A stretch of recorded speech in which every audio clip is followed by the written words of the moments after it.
Doctor Shazia Cheema हमारे साथ इस वक्त मौजूद हैं।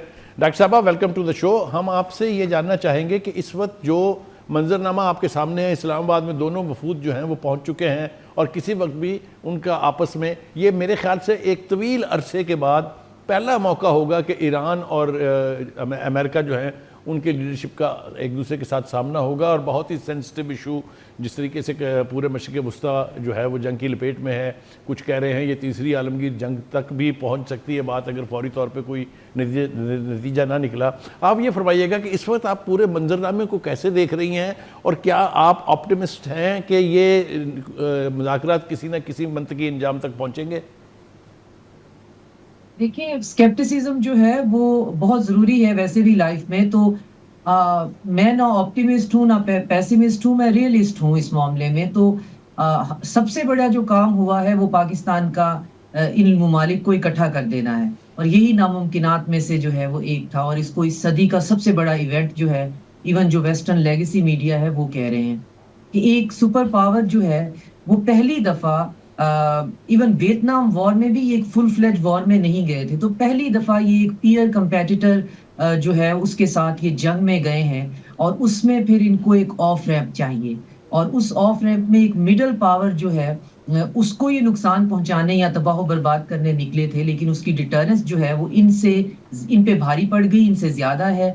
तो ऐसी सिचुएशन में जो एक हेजमोन होता है, जो ऑलरेडी अपने आप को एक क्लेम्ड पावर समझ रहा होता है, उसका मेज पे बैठना और फिर जो एक मिडल पावर होती है जिसको के जो टेक्निकल जो विक्ट्री है वो उसने या तो हासिल कर ली होती है या उसे दिखाई दे रही होती है, उसको आमादा करना कि तुम अनकंडीशनली किसी मेज पे बैठकर जो है वो सरेंडर की टर्म्स कबूल कर लो। तो इसमें पाकिस्तान का रोल ये है कि हमने एक तो कंडीशनल जो है वो ईरान को समझाया बुझाया, उनसे कहा कि जी अब आपके 10 पॉइंट जो है as a base document use होंगे। फिर अमेरिका को इस बात पे आमादा किया कि ये आपका आखिरी चांस है एक रिस्पेक्टेबल ऑफ रैंप का, तो इसमें आपका बड़ापन भी बीच में आ जाएगा और ऑप्टिकली और रिटोरिकली आपके लिए इतनी मुश्किलात नहीं होंगी। बहरहाल दुनिया अंधी नहीं है, हम सब देख रहे हैं क्या हो रहा है, क्या हुआ है।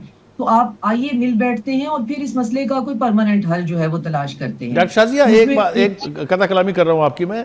अमेरिका की पूरी एक तारीख है कि वो हमेशा जंगों में कूद पड़ते हैं बगैर किसी एग्जिट स्ट्रेटजी के।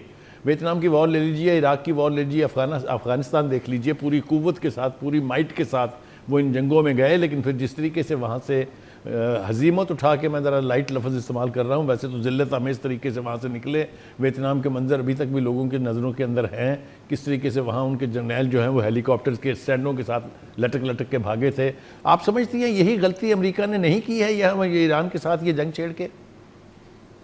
एम्पायर्स जो होती हैं वो अपनी ह्यूब्रिस में इस तरह के डिसीजन लेती हैं और यही गलती की है। लेकिन उससे भी बड़ी गलती ये की है कि बाकी सारी जो जंगें जिनको हम जंग समझते हैं, ये अपने डोमेस्टिक पॉपुलेशन को उसको जंग कभी भी नहीं कहते, ये उसको मिलिट्री ऑपरेशंस कह रहे होते हैं और जिसमें ये उनको बकायदा ये समझाते हैं कि ये 1-2 ब्रिगेड का काम था, हम फुल फ्लेज वॉर में कभी नहीं गए, हम अमेरिका हैं। और जिस दिन हम फुल फ्लेज वॉर में चले गए तो आप देखिएगा दुनिया का बनता क्या है।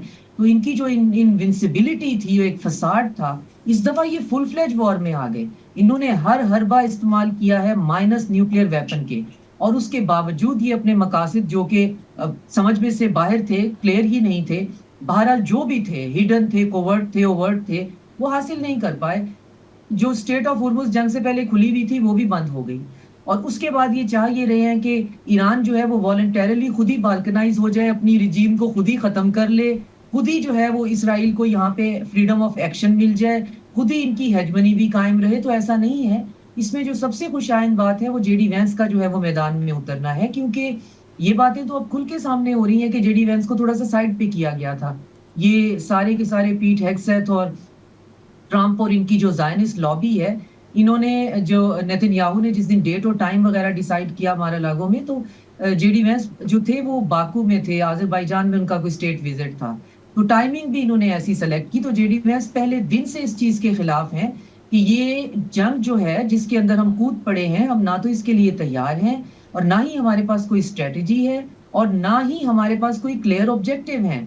न्यूक्लियर की बात अगर करें तो एक मुल्क कह रहा है जी हमारे पास एक चीज है ही नहीं, तो उसको आपने ओब्लिटरेट क्या करना है, हमारे पास न्यूक्लियर बॉम्ब नहीं है ही नहीं, तो आप हम उसको खत्म क्या करें। और बैलिस्टिक का जहां तक ताल्लुक है, तो वो उसको आप एक कंट्री को सिंगल आउट तो नहीं कर सकते, ये तो पूरी दुनिया के लिए होना चाहिए कि जी आप डिटरेंस नहीं रख सकते। और दूसरी बात यह है कि उसमें किसी भी का राइट ऑफ डिफेंस जो है वो आप नहीं ले सकते हैं, खासतौर से जब इसराइल जैसा कमीना दुश्मन जो है वो मौजूद हो, सारे खित्ते को आग की लपेट में यानी जो साजिशें कर रहे हैं। मैं आपसे जानना चाहूँगा कि जो थोड़ा सा पॉजिटिविज्म नज़र आया है पिछले 24 घंटे में, चाहे वो ट्रंप की गुफ्तगू है जो न्यूयॉर्क में टाइम के साथ उन्होंने इंटरव्यू किया, या दूसरे मीडिया इंटरेक्शन जो है उनके, इसी तरह वैंस जो चले हैं वहाँ से तो जो स्टेटमेंट है उसमें थोड़ा पॉजिटिविज्म दिखाई दिया। आप समझती हैं कि अमेरिकन रवैये में भी थोड़ी सी तब्दीली है, जो इससे पहले सवाए धमकी आमेज लहजे के और कोई लहजा ही नहीं था उनका?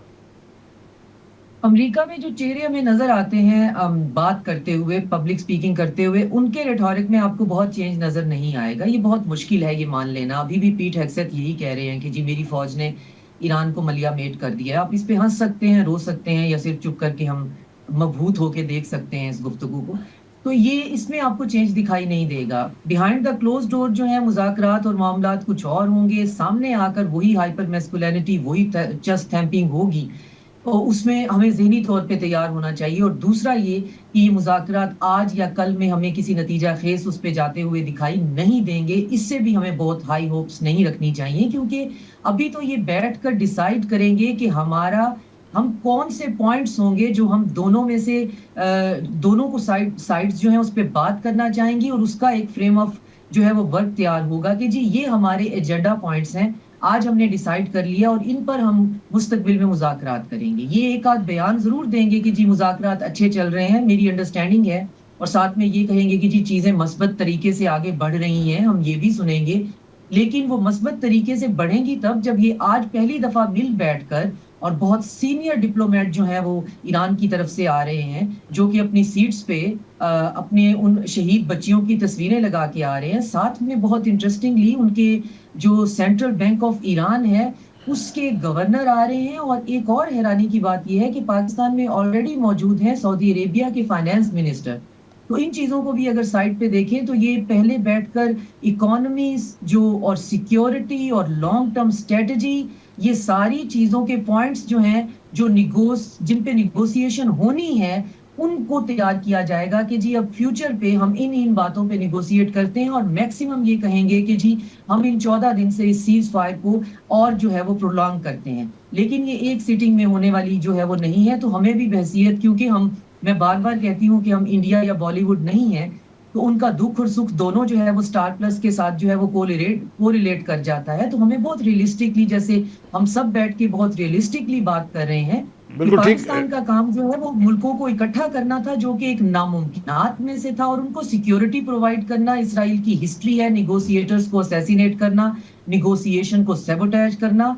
और कल हमारे जो तैयारे हैं पाकिस्तान एयरफोर्स के, ये एक ऐसी खबर है कि हैरान कर देने वाली है कि हमारे पास टोटल एक्सेस थी।